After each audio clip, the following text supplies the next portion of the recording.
Topesi bino merci na pokwa lelo pour la fidélité na bino obo manifestaka na Genor TV. Toeli susu pona kosolola makamamboka ya Congo parce que Congo nde mama na biso, Congo nde papa na biso. Le seul mboka o toza nango c'est le Congo, à part Congo toza na mboka musute.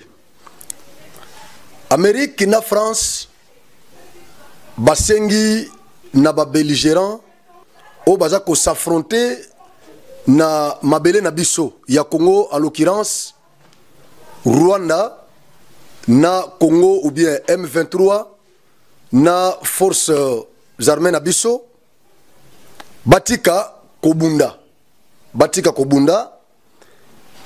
asengi na Rwanda atika ko soutenir M23 basengi na gouvernement congolais nanga monaye atika pe ko soutenir FDLR na ba groupes armés mususu oyeza actif na Congo.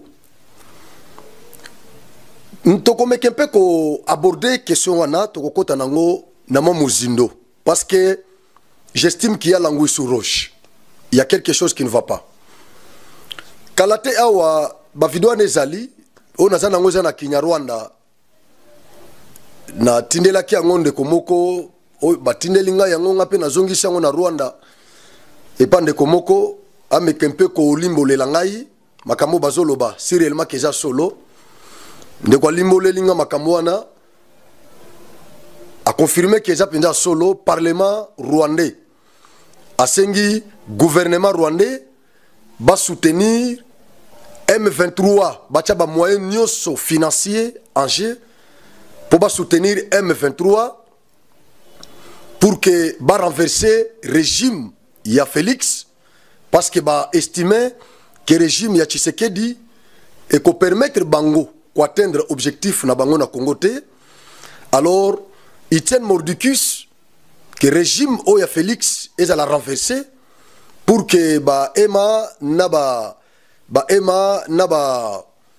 banyamulenge oyo ba kima o bazonga Rwanda o bango baza ko kanisake baza ba congolais bazonga na Congo balobi keza mabele ya bakoko na bango bazonga na Congo.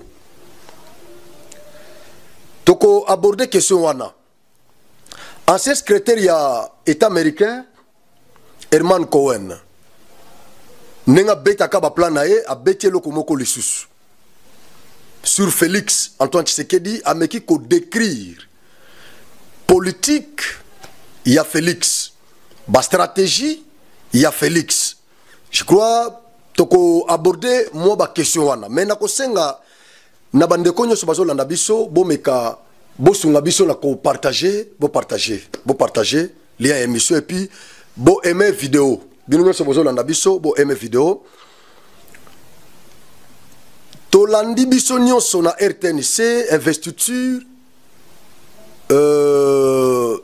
ya gouvernement cérémonie wana eleki mais na ba tension moko ya grave ba député na ba président ya bureau ya assemblée nationale ils étaient menacés par quelques militants ya ba parti politique oyo bazalaki na kati ya hémicycle ya assemblée nationale bavandaki likolo babandako yemba banzembo hostile contre le président Vital Kamerhe pona bango bayaki na plan ya ko empêcher investiture ya gouvernement. Je crois que za carte moko mabe toko mekempe ko toucher lisusu moi eloko wana moi muke nazo banda na déclaration ya France na Amérique.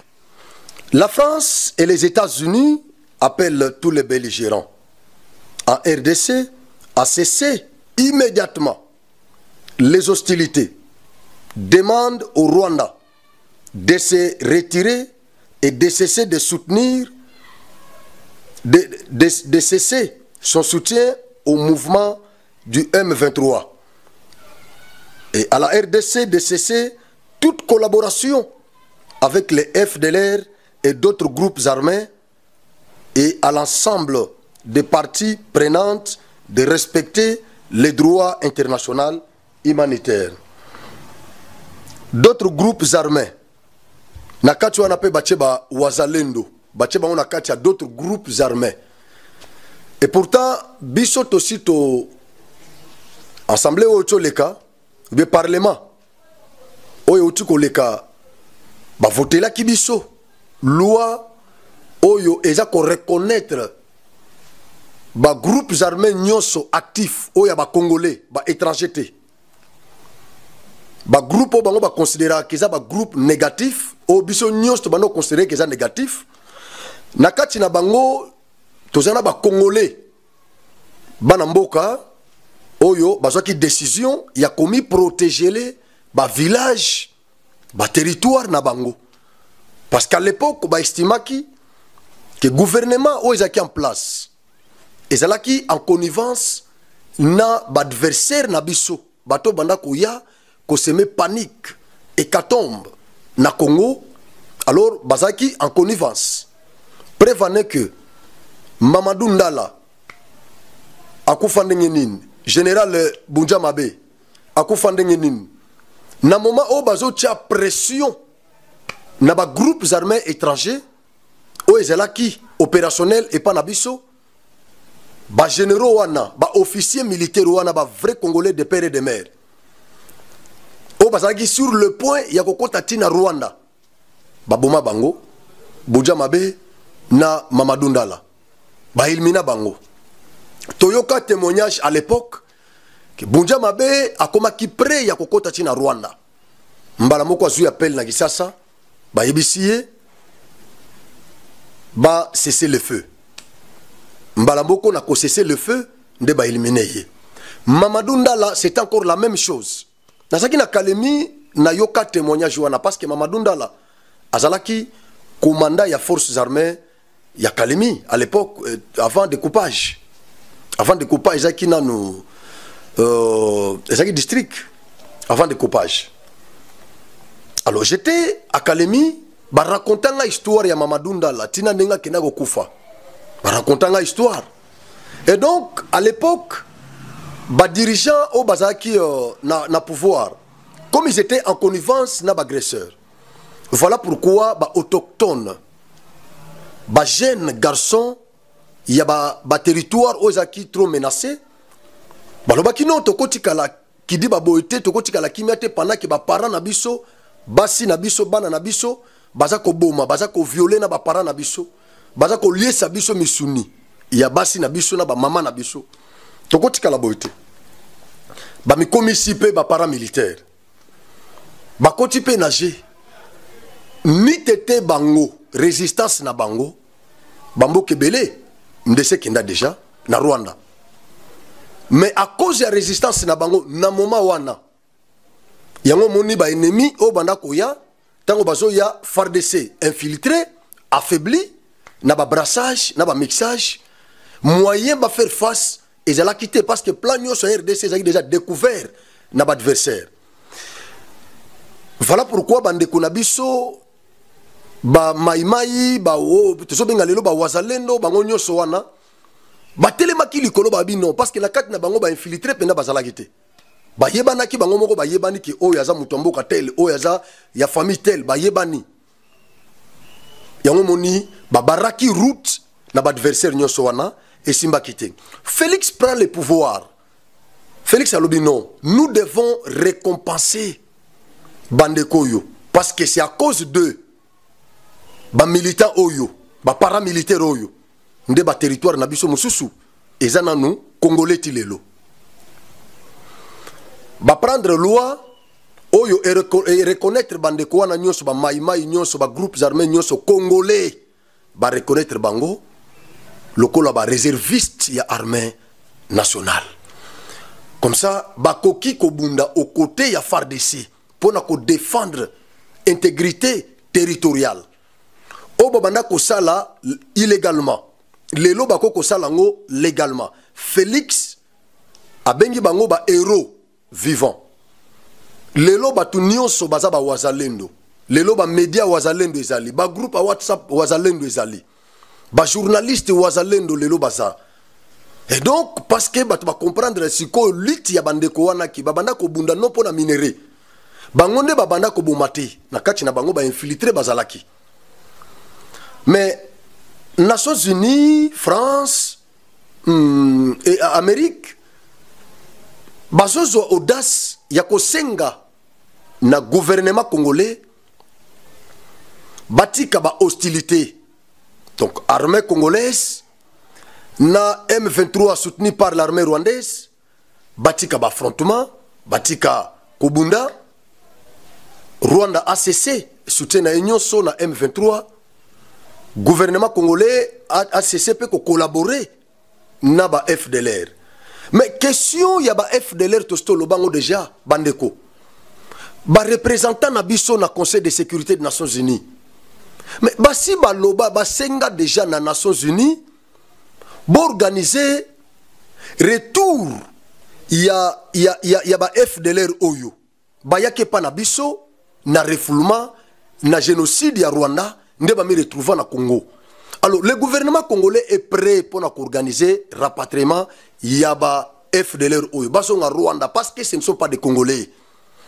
Tozo discuter na no pona banyamulenge na ba ema o bayaka na 59 o ba Congolais musu bazo di mateke baza ba Congolais mais constitution et reconnaître bango comme tel. Tozo na no ko discuter na nous autour ya nationalité ya bandeko wana. Mais si ko yo ba FDLR lisusu ba uti wap est-ce que baza ba Congolais? Non, ce sont des Rwandais. Biso na Nations Unies na Rwanda toza toyebi nous sommes convaincus que ba FDLR baza ba Rwandais. Alors qu'est-ce qui fait que ba FDLR Rwanda bazo continuer kozala na Congo jusqu'aujourd'hui? Le gouvernement congolais n'a pas l'intérêt de collaborer avec FDLR. Mais ces gens ne veulent pas nous écouter. Il n'y a même pas de preuves. Il y a une collaboration entre le FDLR et le gouvernement congolais. Il n'y a pas de preuves. Il n'y en a pas. Mais soutien à Rwanda na M23 ba preuve ezali. Mais comment vous pouvez nous demander à nous de ne pas collaborer avec les FDLR qui ne sont même pas en collaboration avec nous, mais vous nous demandez de ne pas collaborer avec eux. Et pourtant, nous vous avons demandé plusieurs fois de rapatrier ces Rwandais qui sont chez nous. Si réellement que alibi wana ndezo sala ki Rwanda a agressé Kabiso. Mais vous n'avez qu'à rapatrier ces gens, les amener chez eux et nous laisser au Congo tranquille. Les loyaux tango va comprendre que gouvernement congolais ou bien FARDC naba ba réserviste armé na biso ba wazalendo banamboka les loyaux ba bendele likolo bendele ya Congo eza likolo et ces gens ils veulent maintenant nous fragiliser. Ils nous demandent de ne pas collaborer avec les FDLR. Ils veulent nous fragiliser. Mais tout ce que moi je vais demander au gouvernement congolais, je sais que les autorités congolaises nous suivent. Ne suivez pas les caprices de ces impérialistes. Ces gens ne feront rien chez nous ici de bon. Ces gens ne nous aiment pas. Je vais vous donner la lecture de la déclaration de l'ancien secrétaire de l'État américain. Vous allez comprendre que pour le moment, Tshisekedi est seul contre toutes ces grandes puissances, contre tous ces impérialistes. Celui qui l'a dit, ce n'est pas moi. C'est Herman Cohen, ancien secrétaire de l'État américain. C'est lui qui a fait cette déclaration. Je vais vous donner la lecture de sa déclaration. Et vous allez comprendre que Félix est seul face à tous ces impérialistes-là. Ces gens-là ne nous aiment pas. Écoutez ce que Herman Cohen a déclaré. Je mets cette déclaration. Qu'est-ce qu'il dit? L'ancien secrétaire d'État américain Herman Cohen analyse la situation politique actuelle en disant: le président congolais, M. Félix Tshisekedi, joue une carte de titan. Il est seul contre tous, même les grandes puissances ne maîtrisent plus ces zones de manœuvre. Ils laissent tout le monde dans la fièvre du coup d'État. Voilà.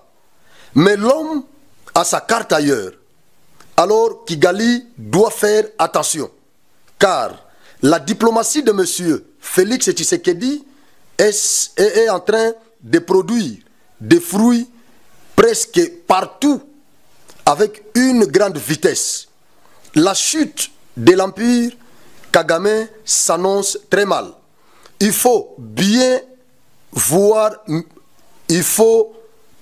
bien voir pour mieux comprendre ce que le Rwanda traverse à ce moment. Sur le plan international, oui, il a raison. Aujourd'hui, les massacres de la République démocratique du Congo sont sur le lèvre de plusieurs citoyens du monde. Ce qui montre que le message du président Félix Tshisekedi est très bien capté par le monde entier. En politique, c'est déjà une grande victoire pour son pays. Ça, c'est Herman Cohen. Tango tobanda ko bisabino makambo yo. Et Félix Azazobate. Félix Azazobate. Félix n'est pas un turpide. Félix a kose kanenga sekakawana tout ça. Boko lobana azaboye azazoba tout ça. Félix n'est pas un con. Félix est mayele. Stratégie au Félix a memeli Kagame tango zu pouvoir. Kagame a minimisaki yango au départ. Il n'avait pas compris la gravité de cette stratégie. Kagame Kanisaki, Félix est faible. Félix a comprendre que Kagame était fort lorsque le Congo avait un président taciturne. Un président qui ne parlait pas.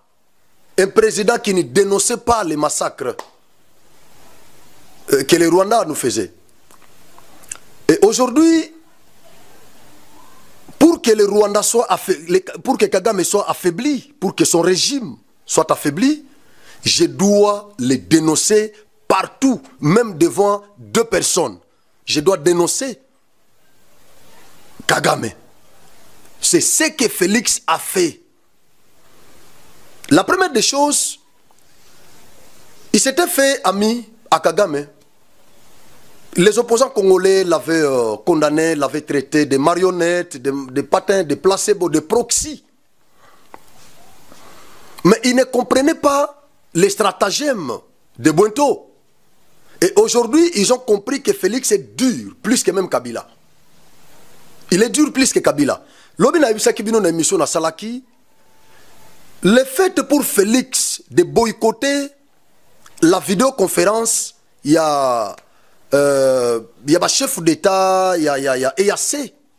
La semaine passée, c'était déjà un signe. J'avais considéré ça comme le début de notre départ, de cette structure. Félix Azanengwana, ce qui a bandit déjà Koboya, départ Nyosangwana. Abandaki na Kagame ka boye, malembe ti Kagame a comprendre langage wanate. Et après, il a commencé à dénoncer la mauvaise velléité de Kagame. Partout, Naba sommet Nyonso, ti na tribune, il y a Nations Unies. 75e, je crois 77e Assemblée Générale des Nations Unies. Kagame était là. Kagame était là. Félix na tribune a dénoncé mauvaise velléité à Kagame. Ba massacre Oyo Kagame a sala na Congo. A dénoncé yango. Violation même, il y a frontière na biso Nyonso a dénoncé yango. Et loko wanande sali ke Kagame a l'affaibli. Les loba journalistes Nyonso bazo loko wana ba paye tout. Il parle maintenant de Kagame. Tout le monde critique Kagame. Tout le monde parle de cette mauvaise velléité, de la velléité expansionniste de Kagame. C'est tout le monde qui la dénonce. Kagame est affaibli. Félix a mis, selon Herman Cohen, a mis bino nyonso na coup d'état, bokeboye. Alobi, naba occidentaux, France, Amérique, tous ces gens-là, toutes ces grandes puissances, ils ne comprennent pas les stratagèmes de Bwento. Ils ne les comprennent pas pour le moment. Bazone ya manœuvre ya Félix, bazo comprendre yango te. Carto azo beta bazo comprendre te. Il est où? Russie a sali déclaration koto ya ko soutenir force militaire congolaise. Batu nyonso bakei biso tout to telemi to lobi ouais. Les accords sont signés. Après Patrick Mouyaya a démentir yango. Abi non. Accord moko eza signé entre le gouvernement congolais et la Russie. Patrick Mouyaya, gouvernement congolais, a démentir yango. Oh, mais occidentaux comprendre yango mais muto azandenge nini. To kanisa ki ake na Russie, comme ça to zota à Libye, poto bandata ko menacer, mais ils ont démenti encore ça. Ils ne comprennent pas. Carto Félix azo bete la bango. Et azo dénoncé bango pe léthargie na bango, nonchalance na bango, mais entre temps azo fréquenté bango, azo vivre pe na bango, azana bango. Tozo kendeka na bango ndenge wana ti bakosuka. Lelo bazo senga biso totika bitumba na terrain parce qu'ils ont compris que loko la fait de route moko ezate oza ko lié biso. Toza ko beta M23 na Rwanda. Na balie nyonso ya M23 tozo beta bango na terrain moi ba village nyonso yo ba botolaki tozo récupérer yango Ruchuru effectivement tokozango Bunagana tokozango effectivement. Alors les occidentaux ont compris que Félix Assi a dénoncé déjà bango, gouvernement congolais a dénoncé nonchalance na bango, to dénoncer hypocrisie na bango. Ils ont compris que les Congolais font miso na ba médias partout to font miso. Ba comprendre que supplétifs ya Rwanda sur terrain, ils échouent, ils sont frappés et maintenant ils commencent à nous demander d'arrêter avec les hostilités. Ce qu'autant au bazo loba totika poto kende wapi na fa ba dialogue et tant au siko bango bakotika M23 bango ba lobi baza ba congolais biso lobi baza ba congolais te, ils doivent rentrer chez eux. Ce qu'autant au tokotika ko bunda M23 ba okende wapi botika na melata mo mai na melamo mai.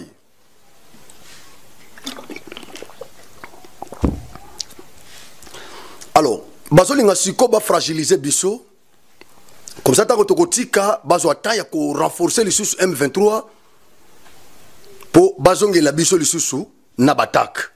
C'est ce qu'ils veulent. Na minute oyo gouvernement congolais a prêté pour na ko lâcher parce que nous sommes déjà préparés. Notre armée est assortie des armes, armes sophistiquées oyo. Oni a biso que M23 zanango nous en avons aujourd'hui. Tozanango lelo.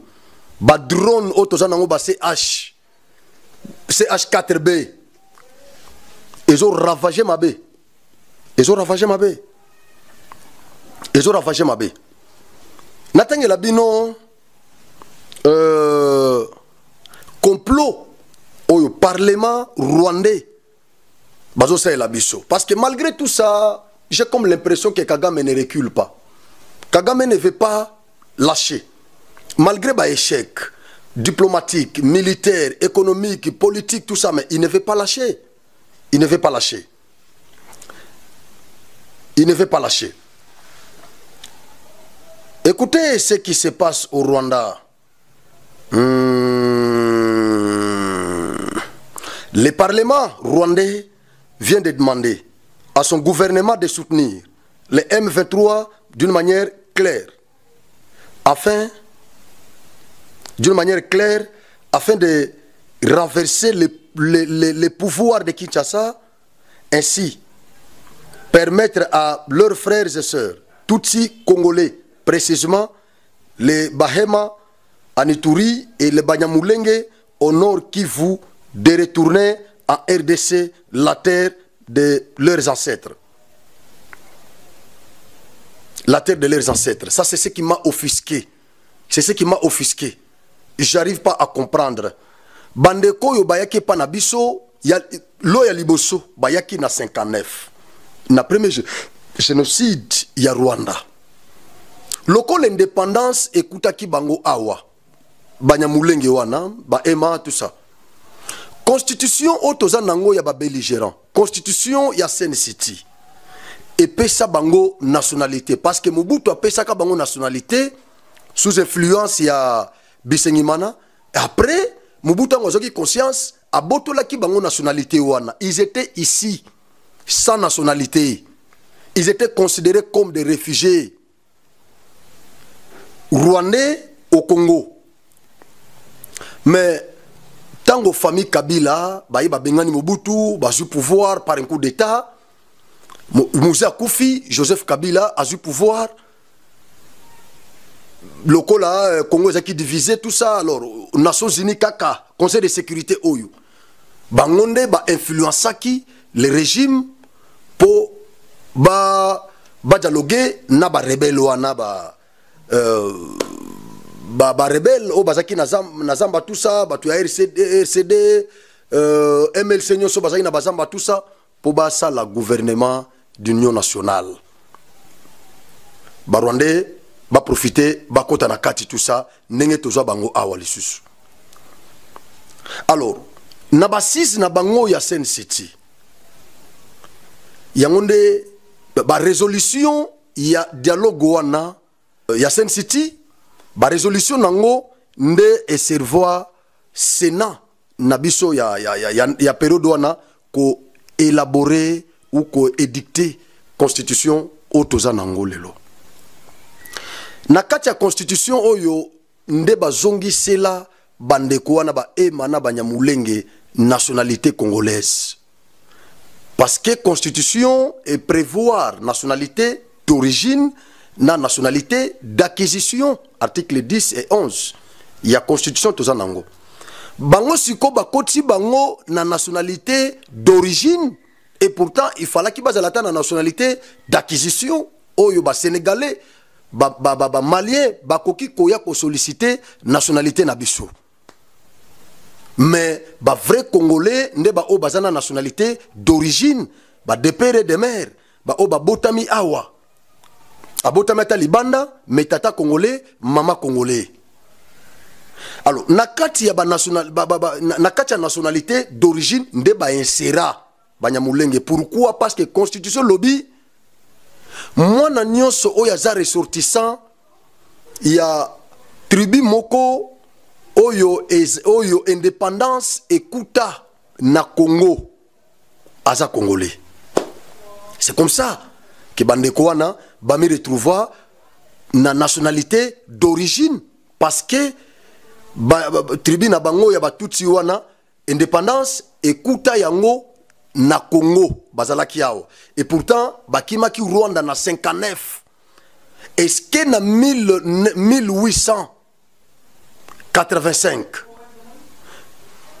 bandeko yo bazaki ba congolais bazalaki na mboko yo na 1885 est-ce que banyamulenge bazalaki na Congo? Parce que kombo banyamulenge bazu yango na bangomba wana ya mulenge esika bavandaki na ba mususu babando uta Rwanda na bangombe bazo koliesa bangombe na bango koto kuna matiti zalagite nde ba okipa ngomba wana mulenge bakoma banyamulenge. Bon, la constitution est reconnaître Bango. Nous sommes des légalistes. Nous avons dit oui, il n'y a pas de problème. Mais ces frères et sœurs commencent à nous créer des problèmes au Congo. Ils sont à la base de cette hécatombe qui se vit dans l'Est. Nous avons nos compatriotes qui sont disséqués là-bas. Chaque jour, nos mamans qui sont violées.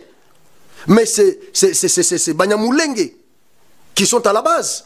Alors, tant que le Bango, l'Union européenne a menacé biso na ba sanctions tout ça ne basala ki bitakura. Heureusement que aboyaki yango le loza député. Alors parlement rwandais et s'arroger audace ya kosenga na gouvernement rwandais ba soutenir clairement et officiellement les M23 pour ba renverser régime dûment installé, investi au Congo. Pour faciliter, il y a des sabande kuna bango o bazakuna bazonga na Congo mboka ya bakoko na bango en sauté. Pendant que plan on est au Salema, biso ba congolais awa. toza toujours emporté na ba débat ya musique hôtel la lekitel on a naza boye on a naza famille tel la musique tout ça on a soutenir tel pendant que bazo ça la complot kuna na parlement na biso lelo na investiture ya gouvernement ya Judith Suminwa ba militant ya ba parti politique ba keko empêcher cérémonie wana mais soki Moïse Katumbi oaza opposant représentant na parlement bandimi investiture il y a gouvernement wana pour nini pour pays etambola parce que crise c'est ça la crise congolaise a atteint son paroxysme il n'y a pas d'argent en circulation il n'y en a pas bato bazo souffrir bato bazo lala banzala mbongo na circulation ezate biloko emati le Congo est comme ça le Congo est comme ça gouvernement bima ezo bimate gouvernement na une formation gouvernement problème il faudrait que tout le bateau cha makelele gouvernement ça la formation gouvernement ngobimi ba problème ezo continuer investiture ya gouvernement ba problème ezo continuer pendant que ba congolais bazo menacer bureau et assemblée nationale bazo menacer ba député bazo empêcher bango kokota na hémicycle pour ba investir gouvernement et banda musala comme ça ba deke sakambongo ba luwa kango na ba projet mbongo ekota na circulation pendant que ba congolais na bazo sala buzo bana na Rwanda bazo sala plan il y a ko renverser régime oyo tant bazo renverser objectif ezanini balongola bazongisa patin bazongisa placebo bazongisa o fayulu benga tout ça bazongisa proxy ya Kagame donc mutumoko a respecté ka dictat ya Rwanda constitution nabiso d'abord on va supprimer ça nous aurons un acte constitutionnel octroyé comme c'était le cas en 1997 et c'est le Rwanda qui va commencer à nous diriger ici mais tout ça les Congolais ne comprennent pas. Nous sommes autour de la musique, nous sommes autour des polémiques politiques, musicales, tout ça. Mais je n'arrive pas à comprendre. Touta namboka nini ba Congolais. Touta namboka nini. Biso musala na biso zaka ya kobwa kambela. Toyaka kobwa kambela pour que ba Congolais nyonso même les citoyens lambda qu'ils arrivent quand même à comprendre ce qui se passe dans leur pays, qui prennent conscience. Nous devons tous nous mettre debout pour protéger ce pays. Déclaration, il y a Herman Cohen. Ce n'est pas de la blague. Ce n'est pas de la blague. Sorti en Mbemba dans ce pays. Herman Cohen a déclaré yango 3 jours après, 4 jours après, ba vandeli li kama ba statuer les sous pour faire en Mbemba, quelques jours après, ba relaxer. Ce type ba déclaration na ye ezalaka ya ko négliger. Il a compris que stratagème, il y a Félix, ils ont échappé, impérialistes, ils ne comprennent pas.